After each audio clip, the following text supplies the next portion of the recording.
ಕರ್ನಾಟಕ ಭಾಗದ ಆರಾಧ್ಯ ದೈವ ಶರಣಬಸವೇಶ್ವರರ 203ನೇ ರಥೋತ್ಸವವು ಮಾರ್ಚ್ 19ರಂದು ನಡೆಯಲಿದೆ ಎಂದು ಶರಣಬಸವೇಶ್ವರ ಸಂಸ್ಥಾನದ 8ನೇ ಮಹಾದಾಸೋಹ ಪೀಠಾಧಿಪತಿ ಪೂಜ್ಯ ಡಾಕ್ಟರ್ ಶರಣಬಸವಪ್ಪ ಅಪ್ಪಾಜಿ ಮತ್ತು ಶರಣಬಸವೇಶ್ವರ ವಿದ್ಯಾವರ್ಧಕ ಸಂಘದ ಅಧ್ಯಕ್ಷೆ ಮಾತೋಶ್ರೀ ಡಾಕ್ಟರ್ ದಾಕ್ಷಾಯಿಣಿ ಅವಾಜಿ ಅವರು ಹೇಳಿದರು. ನಗರದ ಶ್ರೀ ಶರಣಬಸವೇಶ್ವರ ಮಹಾಸಂಸ್ಥಾನದಲ್ಲಿ ನಡೆದ ಸುದ್ದಿಗೋಷ್ಠಿಯಲ್ಲಿ ಮಾತನಾಡಿದ ಅವರು, ತ್ಯಾಗದ ಸಾಕಾರ ಮೂರ್ತಿಯಾಗಿದ್ದ ಮತ್ತು ಈ ಪ್ರದೇಶದ ಜನರಲ್ಲಿ ದಾಸೋಹ ಸಂಸ್ಕೃತಿಯ ಮನೋಭಾವವನ್ನು ಜೀವನ ವಿಧಾನವನ್ನಾಗಿ ಮಾಡಿದ ಸಂತ ಮತ್ತು ಸಮಾಜದ ಸುಧಾರಕ ಭಗವಾನ್ ಶರಣಬಸವೇಶ್ವರರ 203ನೇ ಪುಣ್ಯತಿಥಿಯನ್ನು ಸ್ಮರಿಸಲಾಗುತ್ತದೆ. ಈ ದಿನವು ಶರಣಬಸವೇಶ್ವರರ ನಂತರ ಅನುಕ್ರಮ ಮಹಾದಾಸೋಹ ಪೀಠಾಧಿಪತಿಗಳ 203ನೇ ಪವಿತ್ರ ಪೀಠಾರೋಹಣವನ್ನು ಸ್ಮರಿಸುತ್ತದೆ. ರಥೋತ್ಸವಕ್ಕೆ ಮುಂಚಿತವಾಗಿ ಉಚ್ಚಾಯಿ ಎಂದು ಜನಪ್ರಿಯವಾಗಿ ಕರೆಯಲ್ಪಡುವ ರಥ ನಡೆಯಲಿದೆ ಎಂದರು. ದೇಶ ಮತ್ತು ವಿದೇಶಗಳಿಂದ ಬರುವ ಜನರು ಕೋಮು ರೇಖೆಗಳನ್ನು ಮೀರಿ ವಿಶಾಲವಾದ ಶರಣಬಸವೇಶ್ವರ ದೇವಾಲಯ ಸಂಕೀರ್ಣದಲ್ಲಿ ಸಂತರು ಬಳಸುತ್ತಿದ್ದ ಬೆಳ್ಳಿ ತಟ್ಟೆ ಪ್ರದರ್ಶನದ ಐತಿಹಾಸಿಕ ಘಟನೆಯನ್ನು ವೀಕ್ಷಿಸುತ್ತಾರೆ ಎಂದು ಅವರು ಹೇಳಿದರು. ರಥೋತ್ಸವದ ಸಮಯದಲ್ಲಿ ವರ್ಷಕ್ಕೊಮ್ಮೆ ಪ್ರದರ್ಶಿಸಲಾಗುವ ಪ್ರಸಾದ ಬಟ್ಟಲನ್ನು ರಥೋತ್ಸವದ ಆರಂಭವನ್ನು ಸೂಚಿಸಲು ಡಾಕ್ಟರ್ ಅಪ್ಪಾಜಿ ಮತ್ತು ಚಿರಂಜೀವಿ ಅಪ್ಪ ಅವರು ಭಕ್ತರಿಗೆ ಪ್ರದರ್ಶಿಸುತ್ತಾರೆ. ಪ್ರಸಾದ ಬಟ್ಟಲು ಜೊತೆಗೆ ಭಕ್ತರಿಗೆ ಲಿಂಗಸಜ್ಜುವಿನ ಒಂದು ನೋಟವನ್ನು ಪಡೆಯುವ ಅವಕಾಶವೂ ಸಿಗುತ್ತದೆ ಎಂದು ಹೇಳಿದರು. ನೆರೆಯ ಆಂಧ್ರಪ್ರದೇಶ, ತೆಲಂಗಾಣ, ಮಹಾರಾಷ್ಟ್ರ ಮತ್ತು ಕರ್ನಾಟಕದ ವಿವಿಧ ಭಾಗಗಳ ದೂರದ ಜಿಲ್ಲೆಗಳಿಂದ ಭಕ್ತರು ವಾರ್ಷಿಕ ಯಾತ್ರೆ ಮತ್ತು ರಥೋತ್ಸವದಲ್ಲಿ ಭಾಗವಹಿಸಲು ದೇವಾಲಯಕ್ಕೆ ಬರುತ್ತಾರೆ. ಈ ರಥೋತ್ಸವದಲ್ಲಿ ಶರಣಬಸವೇಶ್ವರರ ವಿಗ್ರಹವನ್ನು ಹೂವಿನಿಂದ ಅಲಂಕರಿಸಿದ ರಥದಲ್ಲಿ ಇರಿಸಿ ಭಕ್ತರು ವಿಶಾಲವಾದ ದೇವಾಲಯ ಸಂಕೀರ್ಣದೊಳಗೆ ದೂರಕ್ಕೆ ಎಳೆಯುತ್ತಾರೆ. ಸಾವಿರಾರು ಭಕ್ತರು ತಮ್ಮ ಕಷ್ಟಗಳನ್ನು ಪೂರೈಸಲು ಮತ್ತು ಭಗವಾನ್ ಶರಣಬಸವೇಶ್ವರರಿಗೆ ಕೃತಜ್ಞತೆಯ ಭಾವವಾಗಿ ತಮ್ಮ ದೂರದ ಹಳ್ಳಿಗಳಿಂದ ಸಂಪೂರ್ಣ ದೂರ ನಡೆದುಕೊಂಡು ಹೋಗುತ್ತಾರೆ ಎಂದು ಹೇಳಿದರು. ಕಲಬುರಗಿ ಜಿಲ್ಲೆಯ ಚಿತ್ತಾಪುರ ತಾಲೂಕಿನ ನಾಲ್ವಾರದಲ್ಲಿರುವ ಕೋರಿಸಿದ್ದೇಶ್ವರ ಮಠದ ಡಾಕ್ಟರ್ ಸಿದ್ಧ ತೋಟೇಂದ್ರ ಶಿವಾಚಾರ್ಯ ಮಹಾಸ್ವಾಮಿಗಳು ಅವರಿಗೆ ಪ್ರತಿಷ್ಠಿತ ಅಪ್ಪ ಪ್ರಶಸ್ತಿ ಮತ್ತು ಸಮಾಜಕ್ಕೆ ನೀಡಿದ ಅಪಾರ ಕೊಡುಗೆಯನ್ನು ಗುರುತಿಸಿ ಆಳಂದ್ ಶಾಸಕ ಶ್ರೀ BR ಪಾಟೀಲ್ ಅವರಿಗೆ ದಾಸೋಹ ಜ್ಞಾನ ರತ್ನ ಪ್ರಶಸ್ತಿಯನ್ನು ನೀಡಲು ನಿರ್ಧರಿಸಿದ್ದಾರೆ ಎಂದು ಡಾಕ್ಟರ್ ಅವ್ವಾಜಿ ಹೇಳಿದರು. ಈ ಪ್ರಶಸ್ತಿಯು ತಲಾ 51,000 ರೂಪಾಯಿ ನಗದು, ಫಲಕ ಮತ್ತು ಪ್ರಶಂಸಾ ಪತ್ರವನ್ನು ಹೊಂದಿದೆ ಎಂದು ಹೇಳಿದರು. ರಥೋತ್ಸವದ ಭಾಗವಾಗಿ ಸಂಸ್ಥಾನದ 7ನೇ ಪೀಠಾಧಿಪತಿ ಪೂಜ್ಯ ದೊಡ್ಡಪ್ಪ ಅಪ್ಪಾಜಿ, 8ನೇ ಮಹಾದಾಸೋಹ ಪೀಠಾಧಿಪತಿ ಪೂಜ್ಯ ಡಾಕ್ಟರ್ ಶರಣಬಸವಪ್ಪ ಅಪ್ಪಾಜಿ ಮತ್ತು ಸಂಸ್ಥಾನದ 9ನೇ ಪೀಠಾಧಿಪತಿ ಚಿರಂಜೀವಿ ದೊಡ್ಡಪ್ಪ ಅಪ್ಪಾಜಿ ಅವರ ಜೀವನದ ವಿವಿಧ ಆಯಾಮಗಳ ಕುರಿತು 3 ಪುಸ್ತಕಗಳನ್ನು ಸೋಮವಾರ ಬಿಡುಗಡೆ ಮಾಡಲಾಗುವುದು ಎಂದು ಶರಣಬಸವೇಶ್ವರ ವಿದ್ಯಾವರ್ಧನ ಸಂಘದ ಕಾರ್ಯದರ್ಶಿ ಶ್ರೀ ಬಸವರಾಜ್ ದೇಶಮುಖ್ ಹೇಳಿದರು. 19ನೇ ಶತಮಾನದ ಸಮಾಜ ಸುಧಾರಕ ಶರಣಬಸವೇಶ್ವರ ಅವರ ಪಾರ್ಥಿವ ಶರೀರವನ್ನು ದೇವಾಲಯದಲ್ಲಿ ಪ್ರತಿಷ್ಠಾಪಿಸಲಾಗಿದೆ ಮತ್ತು ಶರಣಬಸವೇಶ್ವರ ದೇವಾಲಯವು ಇಡೀ ಪ್ರದೇಶದಲ್ಲಿ ಒಂದು ರೀತಿಯಾಗಿದ್ದು ಇದು ದೇವಾಲಯಗಳ ಅವಿಭಾಜ್ಯ ಅಂಗವಾಗಿದೆ. ಶರಣಬಸವೇಶ್ವರರ ಗದ್ದುಗೆ ಮತ್ತು ವಿಗ್ರಹದ ದರ್ಶನ ಪಡೆಯಲು ದೇವಾಲಯಕ್ಕೆ ಭೇಟಿ ನೀಡುವ ಸಾವಿರಾರು ಯಾತ್ರಿಕರು ಆರತಿ ಮತ್ತು ಇತರ ಧಾರ್ಮಿಕ ವಿಧಿವಿಧಾನಗಳನ್ನು ಸಲ್ಲಿಸುವ ಸಮಯದಲ್ಲಿ ಪೂಜಾರಿಗಳಿಗೆ ಯಾವುದೇ ಹಣವನ್ನು ನೀಡುವುದನ್ನು ತಡೆಯುತ್ತಾರೆ. ಬದಲಾಗಿ ಭಕ್ತರು, ವಿಶೇಷವಾಗಿ ಈ ಪ್ರದೇಶದ ರೈತರು ತಮ್ಮ ಕೃಷಿ ಹೊಲಗಳಿಂದ ಬರುವ ಕೊಯ್ಲಿನ ಒಂದು ಭಾಗವನ್ನು ದೇವಾಲಯಕ್ಕೆ ದಾನ ಮಾಡುತ್ತಾರೆ. ಪ್ರತಿದಿನ ದೇವಾಲಯಕ್ಕೆ ಭೇಟಿ ನೀಡುವ ಹಸಿದ ಹೊಟ್ಟೆಗೆ ಉಚಿತವಾಗಿ ಆಹಾರವನ್ನು ಒದಗಿಸುತ್ತಾರೆ ಎಂದರು. 19ನೇ ಶತಮಾನದಲ್ಲಿ ಹಲವಾರು ಜೀವಗಳನ್ನು ಬಲಿ ತೆಗೆದುಕೊಂಡ ಈ ಪ್ರದೇಶದಲ್ಲಿನ ಅತ್ಯಂತ ಭೀಕರ ಬರಗಾಲದ ಸಮಯದಲ್ಲಿ ಸಂತ ಶರಣಬಸವೇಶ್ವರರ ನಿಸ್ವಾರ್ಥ ಸೇವೆಯು ಶರಣಬಸವೇಶ್ವರರನ್ನು ಸಾಮಾನ್ಯ ಆತ್ಮದಿಂದ ಸಂತನನ್ನಾಗಿ ಪರಿವರ್ತಿಸಿತು. 18ನೇ ಶತಮಾನದ ಕ್ಷಾಮದ ಸಮಯದಲ್ಲಿ ಸಂತ ಶರಣಬಸವೇಶ್ವರರು ದಾಸೋಹ ಸಂಸ್ಕೃತಿಗೆ ಹೊಸ ಅರ್ಥವನ್ನು ನೀಡಿದರು ಮತ್ತು ಅವರು ಶ್ರೀಮಂತರು ಮತ್ತು ಶ್ರೀಮಂತರ ಮನೆಗಳಿಗೆ ವೈಯಕ್ತಿಕವಾಗಿ ಭೇಟಿ ನೀಡುತ್ತಿದ್ದರು ಮತ್ತು ವಿವಿಧ ಕೇಂದ್ರಗಳಲ್ಲಿ ಪ್ರಾರಂಭವಾದ ಗಂಜ್ ಕೇಂದ್ರಗಳಲ್ಲಿ ಬಡವರಿಗೆ ಆಹಾರ ನೀಡಲು ಆಹಾರ ಧಾನ್ಯಗಳನ್ನು ಸಂಗ್ರಹಿಸುತ್ತಿದ್ದರು ಎಂದರು. ರಥೋತ್ಸವದ ನಂತರ ದೇವಾಲಯದ ಎದುರಿನ ಯಾತ್ರಾ ಮೈದಾನದಲ್ಲಿ ಪ್ರದರ್ಶನ ನಡೆಯಲಿದ್ದು ಇದನ್ನು ಕಳೆದ 200 ವರ್ಷಗಳಿಂದ ಸಂಸ್ಥಾನವು ಆಯೋಜಿಸುತ್ತಿದೆ.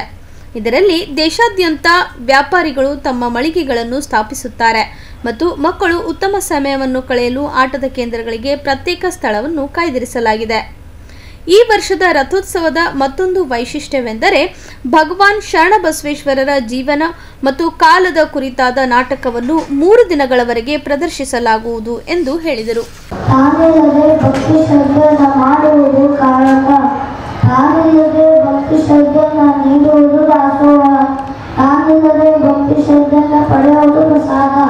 ಅಹಂಕಾರವಿಲ್ಲದೆ ಭಕ್ತಿಪೂರ್ವಕ ಮಾಡುವ ಕೆಲಸ ಕಾಯಕವಾಗುತ್ತದೆ, ಪೂಜೆ ಆಗುತ್ತದೆ. ಕಲಬುರಗಿಯ ಆರಾಧ್ಯ ದೇವರಾದ ಶರಣಬಸವೇಶ್ವರರಿಗೆ ನಮಸ್ಕರಿಸಿ, ಎಲ್ಲ ಪೀಠಾಧಿಪತಿಗಳಿಗೆ ನಮಸ್ಕರಿಸಿ, ನನ್ನ ಅಜ್ಜನವರಿಗೆ ನಮಸ್ಕರಿಸಿ, ಉಪಾಧ್ಯ ಹಾಗೂ ಅಭಾಗ್ಯರಿಗೆ ನಮಸ್ಕರಿಸಿ, ಗುರುಗಳಿಗೆ ಸಕಲ ಭಕ್ತಾದಿಗಳಿಗೆ ಶರಣಾರ್ಥಿ. ಶರಣಬಸವೇಶ್ವರ 203ನೇ ಜಾತ್ರಾ ಮಹೋತ್ಸವಕ್ಕೆ ಸ್ವಾಗತ. ಮಾರ್ಚ್ 18ರಂದು ಸಂಜೆ 6 ಗಂಟೆಗೆ ಉತ್ಸವ ಇರುತ್ತದೆ. ಮಾರ್ಚ್ 19ರಂದು ಸಂಜೆ 6 ಗಂಟೆಗೆ ರಥೋತ್ಸವ ಇರುತ್ತದೆ. ಎಲ್ಲರೂ ರಥೋತ್ಸವದಲ್ಲಿ ಭಾಗಿಯಾಗಿ ಶರಣ ದರ್ಶನ ಪಡೆಯೋಣ. ಶರಣಬಸವೇಶ್ವರ ಸಂಸ್ಥಾನದಲ್ಲಿ ಗುರು ಈಗ ಜಂಗಮ ಸೇವೆಯನ್ನು ನಿರಂತರವಾಗಿ ಮಾಡಿಕೊಂಡು ಬಂದಿದ್ದಾರೆ. ನಾವು ಎಲ್ಲರೂ ಕೂಡಿ ರಥೋತ್ಸವ ಅದ್ದೂರಿಯಾಗಿ ಆಚರಿಸೋಣ. ನಿಮ್ಮೆಲ್ಲರ ಸಹಾಯ ಸಹಕಾರದಿಂದ ಜಾತ್ರೆಯನ್ನು ಶಾಂತಿಯುತವಾಗಿ ನಡೆಸಿಕೊಂಡು ಹೋಗೋಣ. ಶ್ರೀ ಶರಣರು ಎಲ್ಲರಿಗೂ ಒಳ್ಳೆಯದು ಮಾಡಿ. ಶ್ರೀ ಶರಣಬಸವೇಶ್ವರ ಜೈ. ಸಮೀಪ ಮನಮುಟ್ಟುವಂತೆ ನಗರ ಮಾಡಿದರೆ ತಮ್ಮೆಲ್ಲರಿಗೂ ಮತ್ತು ಮಾಧ್ಯಮ ಸೋದರಿಗೆ ಎಲ್ಲರಿಗೂ ಧನ್ಯವಾದಗಳನ್ನು ಅರ್ಪಿಸುತ್ತೇನೆ. ಮೊದಲಿಗೆ ಇಂದು ಈ ಸಾರಿ 203 ರಥೋತ್ಸವ ಇದೆ. 15ನೇ ತಾರೀಕು ಮುಂಚಾಗಿ 19ನೇ ತಾರೀಕು ಶರಣಬಸವೇಶ್ವರ ರಥೋತ್ಸವ ಇದೆ. ಸಂಜೆ 6 ಗಂಟೆಗೆ ಇದೆ. ಪ್ರತಿ ವರ್ಷದಂತೆ ವಿಧಿ ವಿಧಾನ ಪ್ರಕಾರ ರಥೋತ್ಸವ ನಡೆಯಲಿದೆ. ಪೂಜೆ ಡಾಕ್ಟರ್ ಶರಣಬಸಪ್ಪ ಅಪ್ಪಾಜಿಯವರ ಯಜಮಾನರು ND ಪೀಠಾಧಿಪತಿಯವರು ಮತ್ತು ಪೂಜ್ಯ ಚಿರಂಜೀವಿ ದೊಡ್ಡಪ್ಪ ಪ್ರಮುಖ ಪೀಠಾಧಿಪತಿಯವರ ಕೈಯಿಂದ ವಿಧಿವಿಧಾನ ನಡೆಯಲಿದೆ. ಗುರುಲಿಂಗ ಜಂಗಮ ಪೂಜೆ, ಅನ್ನದಾಸೋಹ ನಿರಂತರವಾಗಿ ನಡೆಯುತ್ತಾ ಇದೆ. ಅರ್ಚನೆ, ಅರ್ಪಣೆ, ಅನುಭವ ಈಗ ನಿರಂತರವಾಗಿ ನಡೆಯುತ್ತದೆ. ಇದರ ಜೊತೆ ಶಿಕ್ಷಣ ದಾಸೋಹ ಕೂಡ ಬಹಳಷ್ಟು ಬೆಳೆದಿದೆ. ಇಂದಿನ ಮಕ್ಕಳಿಗೆ ಎಂಥ ಶಿಕ್ಷಣ ಬೇಕು ಅದನ್ನು ನಾವು ಕೊಡ್ತಾ ಬಂದಿದ್ದೇವೆ. ಮತ್ತು ಇಲ್ಲಿ ಶಾಂತಿ ಸೌಹಾರ್ದತೆಗೆ ಮುಖ್ಯ ಉಸಿರಾಗಿದೆ ಶರಣಬಸವೇಶ್ವರ ಸಂಸ್ಥೆಯದು. ಅನ್ನದಾಸೋಹವು ಚೆನ್ನಾಗಿ ನಡೀತಾ ಇದೆ. ಇಲ್ಲಿ ಈ ಸರಿ ವಿಶೇಷವಾಗಿ ಅಂದರೆ ಲೈಟಿನ ವಿಶೇಷ ಅಲಂಕಾರವಾಗಿ ಗುಡಿಗೆ ಮಾಡಲಾಗಿದೆ. ಬಹಳ ಸುಂದರವಾಗಿ ಕಾಣುತ್ತಿದೆ. ಭಕ್ತಾದಿಗಳು ಬಹಳ ಆನಂದ ಪಡ್ತಾ ಇದ್ದಾರೆ. ಭಕ್ತರು ನೋಡಿ ಆನಂದ ಪಡುವುದೇ ನಮಗೆ ಬಹಳ ಆನಂದ.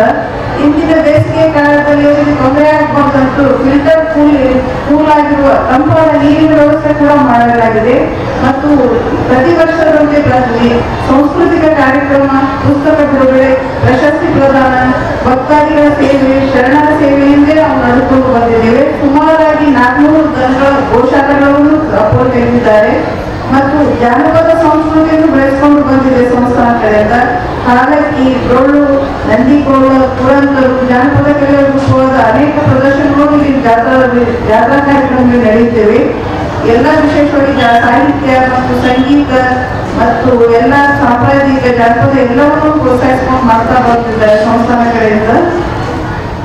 ಮತ್ತು ಶರಣಬಸವೇಶ್ವರ ಉತ್ಸವವು ಜಾತ್ರಾ ಉತ್ಸವದಲ್ಲಿ ಶರಣಬಸವೇಶ್ವರ ಜಾತ್ರಾ ಮೈದಾನದಲ್ಲಿ ವಿಶೇಷವಾಗಿ ಮಳಿಗೆಗಳು, ಮಕ್ಕಳಿಗೆ ಆಟದ ವಸ್ತುಗಳು, ತಿಂಡಿ ತಿನಿಸಿನ ಅಂಗಡಿಗಳು, ವಿಭೂತಿ, ರುದ್ರಾಕ್ಷಿ ಮಾರಾಟ ಮಾಡುತ್ತಾರೆ.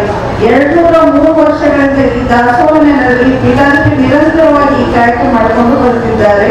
ಮತ್ತು ಎಲ್ಲ ಜಾತ್ರಾ ಮೈದಾನ ಜಾತ್ರಾ ವ್ಯವಸ್ಥೆಯನ್ನು ಪೀಠಾಧಿಪತಿಗಳು ನೋಡ್ಕೊಂಡು ಬರ್ತದೆ. ನಿರಂತರವಾಗಿ 203 ವರ್ಷದಿಂದ ಈ ಸಂಸ್ಥಾನ ಕಡೆಯಿಂದ ವ್ಯವಸ್ಥೆ ಮಾಡ್ತಾ ಇದ್ದಾರೆ. ಲಿಂಗ ಸಜ್ಜಿಗೆ ಪ್ರದರ್ಶನ ಮತ್ತು ಪ್ರಸಾದ ಭಟ್ಟರ ಪ್ರದರ್ಶನನು ಪೀಠಾಧಿಪತಿಗಳಾದ ಚಿರಂಜೀವಿಯವರು ಮತ್ತು ನಿಮ್ಮ ಅಪ್ಪಾಜಿಯವರು ಮಾಡ್ಕೊಂಡು ಬರ್ತಿದ್ದಾರೆ. ಈಗಿನ ಪೀಠಾಧಿಪತಿಗಳು ಇದು ಮಾಡ್ಕೊಂಡು ಬರ್ತಾ ಇದ್ದಾರೆ. ಈ 5 ದಿನದ ಕಾರ್ಯಕ್ರಮ ನಡೆಯುತ್ತದೆ. ಪಲ್ಲಕ್ಕಿ ಉತ್ಸವ, ಭಾವಿ ಗಂಗೆ ಪೂಜೆ, ಉಚ್ಚಾಯಿ, ರಥೋತ್ಸವ ಎಲ್ಲವೂ 5 ದಿನದ ಕಾರ್ಯಕ್ರಮ ಇರ್ತದೆ. ಮತ್ತು ಬಂದ ಭಕ್ತರಿಗೆ ಪ್ರಸಾದ, ತಂಪಾದ ನೀರಿನ ವ್ಯವಸ್ಥೆ, ಎಲ್ಲ ವ್ಯವಸ್ಥೆಯನ್ನು ಸರಿಯಾಗಿ ನೋಡಿಕೊಂಡು ವ್ಯವಸ್ಥೆ ಮಾಡಲಾಗಿದೆ ಜಾತ್ರೆಯಲ್ಲಿ. ಮತ್ತು ನಾವು ಕೂಡಿಕೊಂಡು ಶಿಸ್ತಿನಿಂದ, ಶಾಂತಿಯಿಂದ, ಸಮಾಧಾನದಿಂದ ರಥೋತ್ಸವ ಮಾಡಿಕೊಂಡು ಹೋಗೋಣ.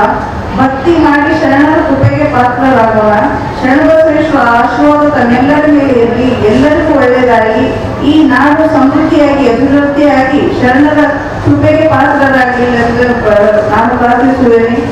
203ನೇ ವರ್ಷದ ಯಾತ್ರಾ ಮಹೋತ್ಸವ ಅಂಗವಾಗಿ ಶರಣಬಸವೇಶ್ವರವರು ಸಂಸ್ಥಾನದ ಮಹಾಪೀಠಾಧಿಪತಿಯಾದ ಪರಮ ಪೂಜ್ಯ ಡಾಕ್ಟರ್ ಶರಣಬಸಪ್ಪ ಅಪ್ಪಾಜಿಯವರ ಮತ್ತು ಚಿರಂಜೀವರಪ್ಪ ಅಪ್ಪಾಜಿಯವರು ಗಂಗಾ ಪೂಜೆಯನ್ನು ಸಲ್ಲಿಸಿ ಬ್ರಹ್ಮಪುರ ಬಡಾವಣೆಯಲ್ಲಿ ಭಕ್ತರ ದರ್ಶನ ಕೊಡುವ ಮೂಲಕ ದಾಸೋಹ ಶರಣಬಸವೇಶ್ವರ ಯಾತ್ರಾ ಮಹೋತ್ಸವಕ್ಕೆ ಚಾಲನೆಯನ್ನು ನೀಡಿದರು. ದಿನಾಂಕ 16ರಂದು ರವಿವಾರ ಲಕ್ಷ ದೀಪೋತ್ಸವ ಆಚರಣೆಯಾಯಿತು. ಡಾಕ್ಟರ್ ಶರಣಬಸಪ್ಪ ಅಪ್ಪಾಜಿಯವರು ಶತಾಯುಷಿ ಆಗಲೆಂದು ಭಕ್ತರು ಮನತುಂಬಿ ಹಾರೈಸಿದರು. ಸರ್ವರ ಏಳಿಗೆಗಾಗಿ, ಸರ್ವರ ಯಶಸ್ಸಿಗಾಗಿ, ಸರ್ವರ ಬಾಳಿನ ಸುಖ ಶಾಂತಿ ನೆಲೆಸಿದೆ ಎಂದು ಶುಭ ಕೋರಿ ಲಕ್ಷ ದೀಪೋತ್ಸವವನ್ನು ಆಚರಿಸಲಾಯಿತು. ಇಂದು ಅಂದರೆ 17/3ರಂದು ಸಾಯಂಕಾಲ 6 ಗಂಟೆಗೆ ಪ್ರಮುಖವಾಗಿ 3 ಪುಸ್ತಕಗಳನ್ನು ಲೋಕಾರ್ಪಣೆ ಮಾಡಲಾಗಿದೆ. ಪರಮ ಪೂಜ್ಯ ಲಿಂಗೈಕ್ಯ ದೊಡ್ಡಪ್ಪ ಅಪ್ಪಾಜಿಯವರ ಚಾರಿತ್ರಿಕ ಶತಕ ಅಂತ ಲೇಖಕರು A.K. ರಾಮೇಶ್ ಅವರು ಬರೆದಿದ್ದಾರೆ. ಮತ್ತು ಎರಡನೇದಾಗಿ ಅನುಭವ ದಾಸೋಹಿ ಅಂತೇಳಿ ಅಪ್ಪಾಜಿಯವರ ಬಗ್ಗೆ ಅಲ್ಲ, ಶರಣಬಸಪ್ಪ ಅಪ್ಪಾಜಿಯವರ ಬಗ್ಗೆ ನಮ್ಮ ಡಾಕ್ಟರ್ ಶಿವರಾಜ್ ಹೇರೂರು ಬರೆದಿದ್ದಾರೆ. ಇನ್ನೊಂದು ಮುಖ್ಯ ಗ್ರಂಥವೆಂದರೆ ಚನ್ಮಣಿಯ ಜ್ಞಾನಿ ಚಿರಂಜೀವಿ ದೊಡ್ಡಪ್ಪ ಅಪ್ಪಾಜಿಯವರ ಬಗ್ಗೆ ಶಿವಜೀವನ ಮತ್ತು ಸಾಧನೆಯ ದರ್ಶನ ಅಂತ ಹೇಳಿ ಪುಸ್ತಕವನ್ನು ಬಿಡುಗಡೆ ಮಾಡಲಾಗಿದೆ. ಇದರ ಗೌರವ ಸಂಪಾದಕರು ಡಾಕ್ಟರ್ ಲಕ್ಷ್ಮೀ ಪಾಟೀಲ್ ಅವರು, ಪ್ರಧಾನ ಸಂಪಾದಕರಾದ ಡಾಕ್ಟರ್ ಶಿವರಾಜ್ ಹೇರೂರು ಅವರು ಮತ್ತು ಸಂಪಾದಕರಾಗಿ ಡಾಕ್ಟರ್ ಶಾರಿಕತ್ ಕಾಳಗಿಯವರು ಮಾಡಿದ್ದಾರೆ. ಮತ್ತು ಈ ಗ್ರಂಥವು ಪೂಜ್ಯರ ಶಿವ ಸಂದೇಶಗಳು ಮತ್ತು ಕಳ್ಳು ಬಳ್ಳಿ ಶುಭ ಸಂದೇಶಗಳು, ಗದ್ಯ ಸಂಕಲನ, ಪದ್ಯ ಸಂಕಲನ ಮತ್ತು ಭಾವಚಿತ್ರಗಳ ದರ್ಶನ ಹಾಗೆ 9 ಭಾಗಗಳಿದ್ದು ಒಟ್ಟು 340 ಪುಟಗಳನ್ನು ಗ್ರಂಥಗಳಾಗಿದೆ. 18ರಂದು ಅಂದರೆ 18/3 ಸಂಜೆ 6 ಗಂಟೆಗೆ ಉಚಾಯಿಯನ್ನು ಜರುಗುವುದು ಮತ್ತು 19ರಂದು ಬುಧವಾರ ಸಾಯಂಕಾಲ 6 ಗಂಟೆಗೆ ಶರಣಬಸವೇಶ್ವರರ ರಥೋತ್ಸವವನ್ನು ಜರುಗುವುದು. ಪೂಜ್ಯರು ಡಾಕ್ಟರ್ ಶರಣಬಸಪ್ಪ ಅಪ್ಪಾಜಿಯವರು ಮತ್ತು ಚಿರಂಜೀವರಪ್ಪ ಅಪ್ಪಾಜಿಯವರು ಸಾಕ್ಷಿಯಾಗಿ ಶರಣಬಸವೇಶ್ವರ ಪರಶುಭಕ್ತರ ಮತ್ತು ಲಿಂಗ ಸತ್ಯಕ್ಕೆ ದರ್ಶನ ಮಾಡುವ ಮೂಲಕ ರಥೋತ್ಸವಕ್ಕೆ ಚಾಲನೆಯನ್ನು ನೀಡುವರು. ನಂತರ ಅಖಿಲ ಭಾರತ ಅನುಭವ ಮಂಟಪ ಶಿವಾನುಭವ ಮಂಟಪದಲ್ಲಿ 3 ದಿನಗಳ ವಾಡಿಕೆಯಂತೆ ಗಿಗಿ ಪದ್ಯಗಳು ಸಮ್ಮೇಳನ ನಡೆಯುವುದು. 3 ದಿವಸ ಗಿಗಿ ಪದ್ಯ ಸಮ್ಮೇಳನ ನಡೆಯಲಾಗುವುದು. ಅದು ವಿವಿಧ ಸಾಂಸ್ಕೃತಿಕ ಕಾರ್ಯಕ್ರಮವನ್ನು ಜರುಗುವುದು. ಯುಗಾದಿ ಹಬ್ಬದವರೆಗೂ ನಿರಂತರವಾಗಿ ಈ ಕಾರ್ಯಕ್ರಮವನ್ನು ಜರುಗುವುದು. ಯಾತ್ರಾ ಮಹೋತ್ಸವಕ್ಕೆ ಕೋಟ್ಯಾಂತರ ಭಕ್ತರು ಬಂದು ಆಗಮಿಸಿ ಶರಣಬಸವೇಶ್ವರ ದರ್ಶನ ಪಡೆದು ಪುನೀತರಾಗುವುದು. ಮತ್ತು ಅದೇ 29, 30, 31 ಅಂದರೆ 3 ದಿವಸ ಅಂದರೆ ಯುಗಾದಿಯ ಹಿಂದಿನ ದಿವಸ, ಯುಗಾದಿ ದಿವಸ ಮತ್ತು ಯುಗಾದಿ ಮುಂದಿನ ನಂತರ ಚಿರಂಜೀವಿ ದೊಡ್ಡಪ್ಪ ಅಪ್ಪ ಹವ್ಯಾಸ ಕಲಾಬಳಗದಿಂದ ಶರಣಬಸವೇಶ್ವರರ ಶಿವಜೀವನ ಕುರಿತು 3 ದಿವಸ ನಾಟಕ ಪ್ರದರ್ಶನವನ್ನು ಮಾಡಲಾಗಿದೆ. ಮತ್ತು ಇವತ್ತಿನ ವಿಶೇಷವಾಗಿ ಜಾತ್ರಾ ಮಹೋತ್ಸವಕ್ಕೆ 2 ಪ್ರಶಸ್ತಿಗಳನ್ನು ಪ್ರತಿ ವರ್ಷದಂತೆ ಈ ವರ್ಷವೂ ಕೂಡ 2 ಪ್ರಶಸ್ತಿಗಳನ್ನು ನೀಡಲಾಗಿದೆ. ಅಪ್ಪ ಪ್ರಶಸ್ತಿ ಅಂತೇಳಿ, ಅಪ್ಪ ಪ್ರಶಸ್ತಿಯನ್ನು ಪರಮ ಪೂಜ್ಯ ನಮ್ಮ ಕೋರಿಸಿದ್ದೇಶ್ವರ ಡಾಕ್ಟರ್ ಸಿದ್ಧತೋಂಡೇಶ್ವರ ಶಿವಾಚಾರ್ಯ ಮಹಾಸ್ವಾಮಿಗಳು 40 ಅಂದರೆ ಸುಕ್ಷೇತ್ರ 40 ಪೂಜ್ಯರಿಗೆ ಕೊಡಲಾಗಿದೆ. ಇದು ಅವಾರ್ಡ್ ನಂತರ ಅದಕ್ಕೂ 51,000 ರೂಪಾಯಿ ಕೂಡ ಅದಕ್ಕೆ ಅವಾರ್ಡಿಗಿದೆ. ಮತ್ತು ಇನ್ನೊಂದು ಏನಂದರೆ ದಾಸೋಹ ರತ್ನನು ನಮ್ಮ ಶಾಸಕರಾದ B.R. ಪಾಟೀಲ್ ಅವರಿಗೆ ನೀಡಲಾಗಿದೆ. ಅದು ಅವರಿಬ್ಬರು ಸುಮ್ಮನೆ ಅನುಚಾರವಾಗಿ ಒಂದು ಡೇಟ್ ಮುಖಾಂತರ ಅವರಿಬ್ಬರಿಗೂ ಅಪ್ಪಾಜಿ ಅಮ್ಮಾಜಿಯವರು ಪ್ರಶಸ್ತಿ ಕೊಡಬೇಕಂತ ತೀರ್ಮಾನ ಮಾಡಲಾಗಿದೆ. ಅದೇ ಥರ ಪ್ರತಿ ವರ್ಷದಂತೆ ಈ ಸಲವೂ ಕೂಡ ಅದ್ದೂರಿಯಾಗಿ ಎಲ್ಲ ಸತ್ಪಂಥರಿಗೆ ಎಲ್ಲ ವ್ಯವಸ್ಥೆಗಳನ್ನು ನಮ್ಮ ಸಂಸ್ಥೆ ಪರವಾಗಿ ಎಲ್ಲರಿಗೂ ಒಳ್ಳೆಯ ರೀತಿಯಿಂದ ಮಾಡಲಾಗಿದೆ. ಅದಕ್ಕೆ ಭಕ್ತಾದಿಗಳು ತಮ್ಮ ಬಂದು ದರ್ಶನ ಪಡೆದು ಪ್ರಸಾದ ಪಡೆದು ಹೋಗಬೇಕಂತ ಕೇಳೋದು ತಮಗೆಲ್ಲ ತಮ್ಮ ಮೂಲಕ ತಿಳಿಸುತ್ತೇನೆ. ಶರಣಬಸವ ವಿದ್ಯಾವರ್ಧಕ ಸಂಘದ ಕಾರ್ಯದರ್ಶಿ ಬಸವರಾಜ್ ದೇಶಮುಖ್, ಅನಿಲ್ ಕುಮಾರ್ ಬಿಡವೆ ಸೇರಿದಂತೆ ಸಂಸ್ಥಾನದ ಅನೇಕರು ಉಪಸ್ಥಿತರಿದ್ದರು.